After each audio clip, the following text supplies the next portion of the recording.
New this morning, a Grenada company recently announced a large expansion that will create 120 new jobs.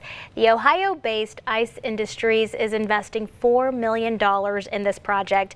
The company produces steel enclosures for large outdoor machines and plans to increase welding and painting processes in Grenada. This morning, we do have a live interview with Grenada Economic Development District CEO Matthew Harrison to hear his thoughts on this expansion. Good morning, and thanks so much for joining us. Well, good morning, and thank you. We've talked a lot over the last year about how Grenada is growing. Can you explain how significant this is for Grenada? Well, you're right. This is another significant win for Grenada. It's actually the sixth expansion for Ice Industries in Grenada, and it really just showcases the importance of how communities are working with the local industries to allow them to continue to grow and continue to expand.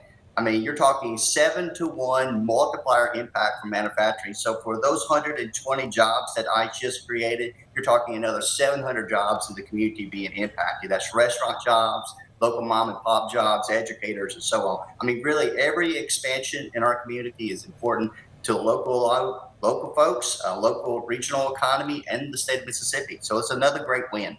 Yeah, it's just like one big ripple effect. What are some advantages that Grenada has when it comes to being a good place for industries like this to locate?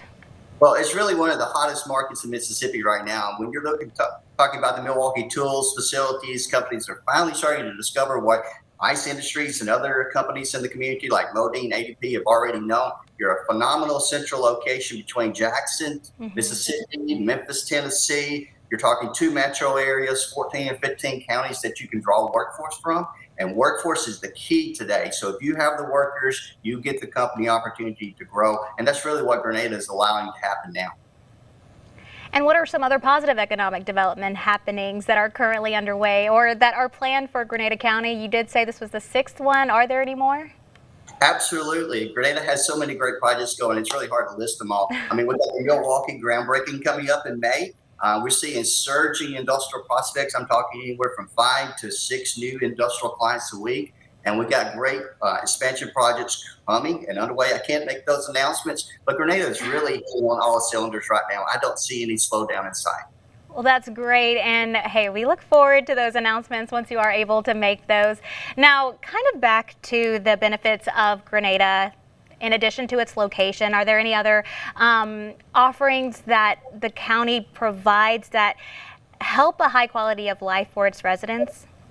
Sure. I mean, the great thing about this community, what I see about the community, is the recreational aspects of the community. When you're talking about quality of life, the #1 crappie lake in the world, home to the 4-pound crappie, the largest man-made lake in Mississippi. We're talking 40,000 acres of fishing, water sports, hiking, biking. I mean, we've got to revitalize downtown. Deb Bailey's doing a phenomenal job. We got Molly's First and Green, Dogwoods Golf Course, new sports complex underway.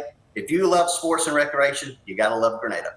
I love that, and it does sound like a lot of positives, and I do got to ask, are there any economic challenges that may face Grenada right now?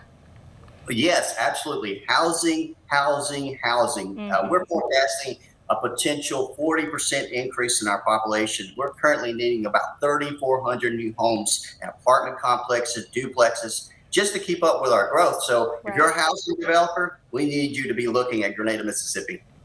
All right, so if you're listening at home, they need you in Grenada County.